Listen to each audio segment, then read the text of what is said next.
Have you ever pondered life's questions and wondered, do those dangerous life hacks really work? Well, today we're going to find out. So we're in for a treat today, continuing more vid busting. So we're going to be looking at 3 different videos today, all with some element of danger in them, and I'll explain exactly why they are dangerous as we go. So let's not waste any time and get started with our first video. Right, okay. Out of shaving cream? Peanut butter. What? That's mad. So they're using peanut butter instead of shaving cream? That's the hack, I guess. That's the whole life hack right there. Right, so obviously it's not a complicated test, is it? All we're going to do is try and shave with some peanut butter and see how well it works. That being said, we want to test this as thoroughly as possible. So we'll test peanut butter, but we'll also test Nutella, and we'll test it against normal shaving cream to see whether this actually works. So we're just preparing our shaving zone here. We're going to do our forearm to see if there's any reaction, obviously, on our skin to either one of these, because it's quite a sensitive area. And we've got a few hairs here that should be good to shave. So let's just start by applying our peanut butter to this side here. Oh, it's very cold. That's weird. Why is it cold? Now on our other side, let's apply our shaving foam like we normally would. Again, it's quite a lot we used there. Whoops. Whoops. So let's start with our shaving cream side, since that's more what we expect. So let's see what this is like. Okay, so that's worked quite well, I can see already. Quite a few hairs there. Let's try our peanut butter side now. So there's not much shaving going on at the minute.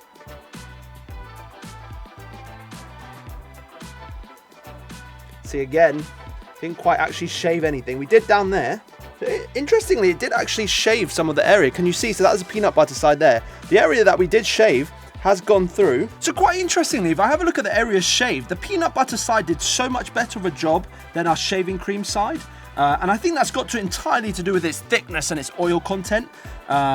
It's pretty smooth, to be honest. I'm quite impressed at what job it did. Definitely better than I thought it would be. I thought it would just be sort of a meme and it didn't really work at all. So with that being said, let's see if Nutella can do the same job. But let's get it on there. Look at that. It spreads quite nicely. Obviously, it's Nutella. Right, so we have a patch there that we left from the tape. Let's see how well this shaves. Is it shaving? Oh. And therein lies the problem with both the peanut butter and Nutella. It just clogs it all up. It's so hard to get this off now. Obviously, you can't put this down the drain because it will block up your drain since it's all oils.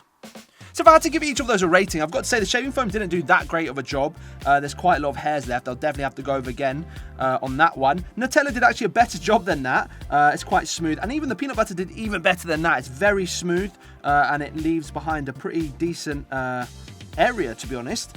What I've got to say though, so my main concerns with these ones as life hacks is that essentially what you're doing, there's potential that you can nick your skin when you're shaving naturally, so this is a blade. And if you get food stuff into a cut, it's obviously not ideal. This compared to the shaving foam, which actually contains certain products which help the antibacterial nature of it, which peanut butter obviously doesn't have, and nor does very much obviously Nutella, since they're both meant for consumption. And because not all peanut butters are made equal, you don't know what products are going to be in certain peanut butter jars that aren't in others. And again, that could the potential for infection is there, especially if it's not cleaned properly afterwards. That being said, if you can find a shaving solution or whatever that is a similar consistency to the peanut butter and has that sort of level of oils in it, I think you're onto a winner. It's definitely going to be really, really good. I'm sure they exist already. You've just got to find them.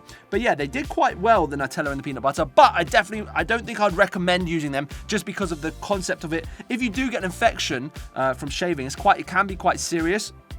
And obviously it can lead to a blood infection, which is very, very serious and potentially life-threatening at the end. So for me, it just wouldn't be worth the risk. I'd rather just either make my own sort of shaving ointment that uses a similar sort of level of oils and substances, but isn't a food product necessarily. The peanuts don't necessarily need to be there in that way for it to be a useful product, but they do, and they can potentially cause infection. So do bear that in mind. But yeah, we saw that it does sort of work, but I don't recommend it. Very cool. Yum yum. Right, let's check out our next video. Okay, so we're charging an iPhone here, obviously, with a 9-volt battery.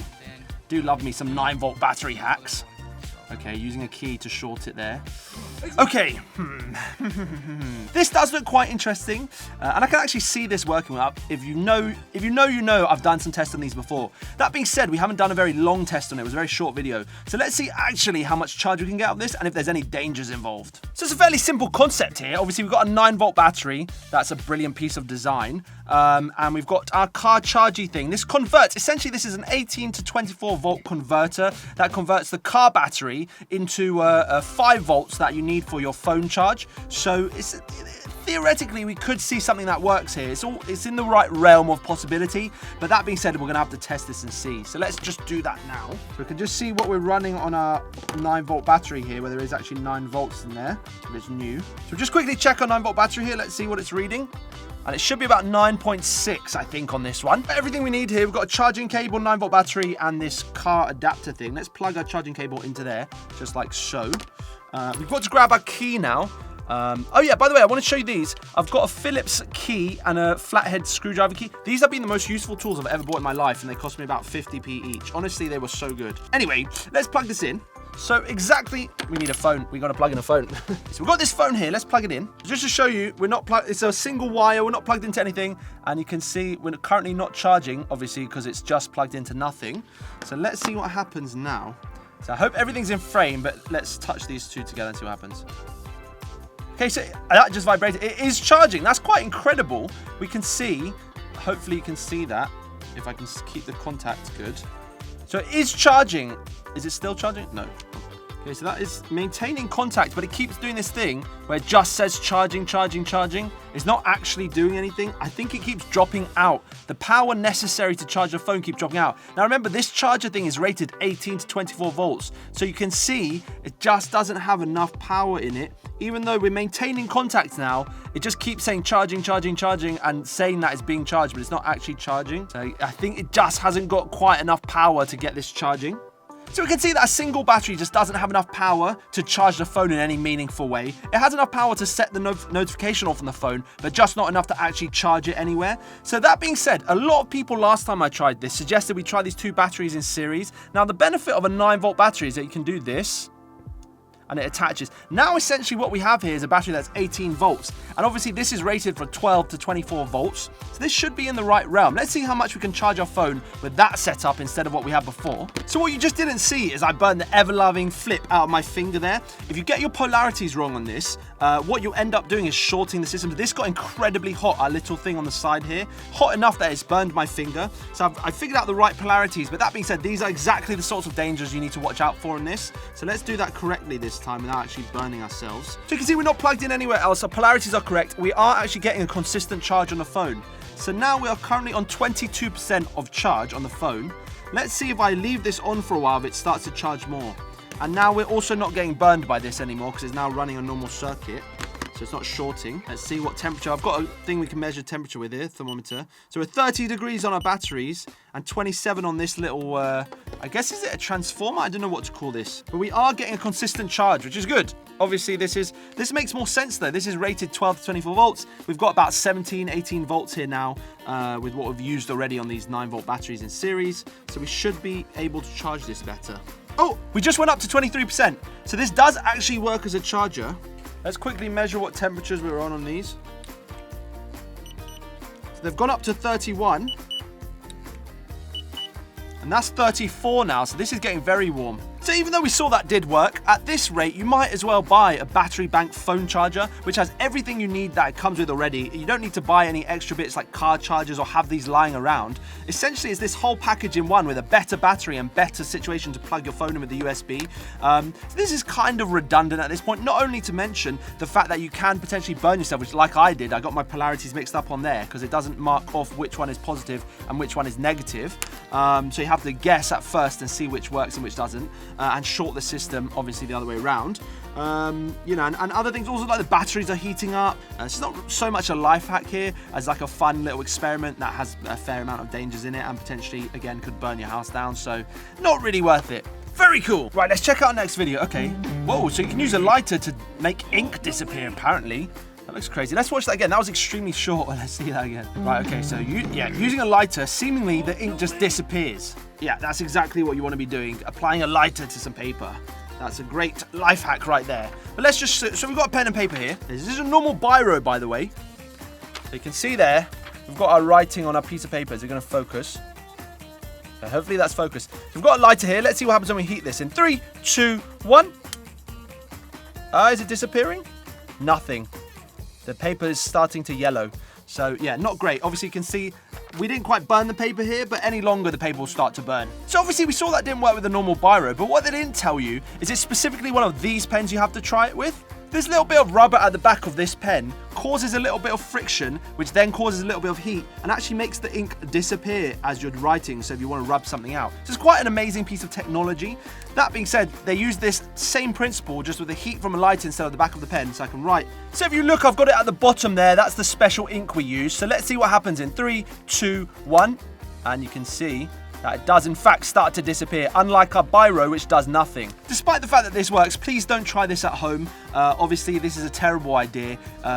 Removing ink on paper with fire, it's just the combination of things here just is disastrous. If it catches on fire, the paper, you're gonna have to quickly put it out, and if you can't, then you all of a sudden got a house fire and a big problem. So don't try this one at home. It's not really a life hack. Just use the back of the pen, or any heat, any friction heat will work. So with that being said, let's do another cool test where we use a bit of heat to make this ink disappear in an interesting way that isn't any fire or anything like that. So we've got a jar of water here. Let's put some of this special disappearing ink into the water.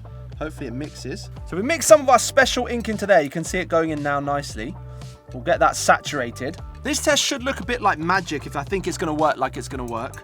But we'll find out in a minute. So we've got our ink and water mixed here, and we've got some boiling water here around almost 100 degrees. Let's pour that in and see what happens. Remember, this reacts with heat, so this should be quite interesting. In 3, 2, 1. Look at that. Isn't that cool? So obviously it didn't go clear, which is quite interesting. The ink in this doesn't go clear, but goes this sort of milky white color when it reacts with heat. And obviously against paper, you don't really see it.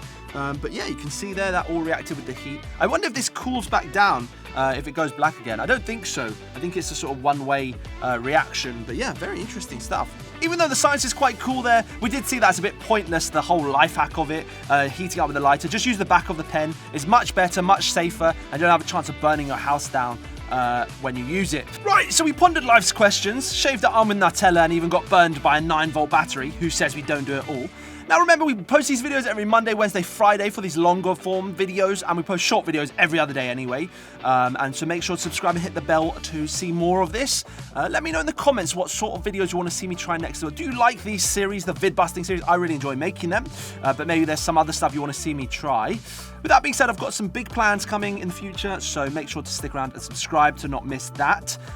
We'll see where we end up. Obviously, we're just trying to grow our longer videos at the minute. Yeah, we're seeing some great support right now, which is amazing. So thank you everyone who subscribed and watched the videos regularly and who comments on them as well. I love reading your comments, so make sure to comment hello or DM me French fries and I'll say hello back. I've got to say, I think my favorite thing today was seeing all of that ink turn white from black just by mixing hot water with it. I love when science just surprises you like that. I know it's kind of expected, but it is very surprising to see. It's almost like magic.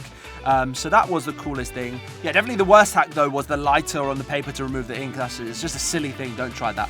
In fact, don't try any of these. They're not really hacks. There's lots of problems that come with each one of these. So yeah, not really worth trying any of them yourselves necessarily. Just let me try it for you and we can do it in safe conditions here. So I think I'll end on these words. Very cool.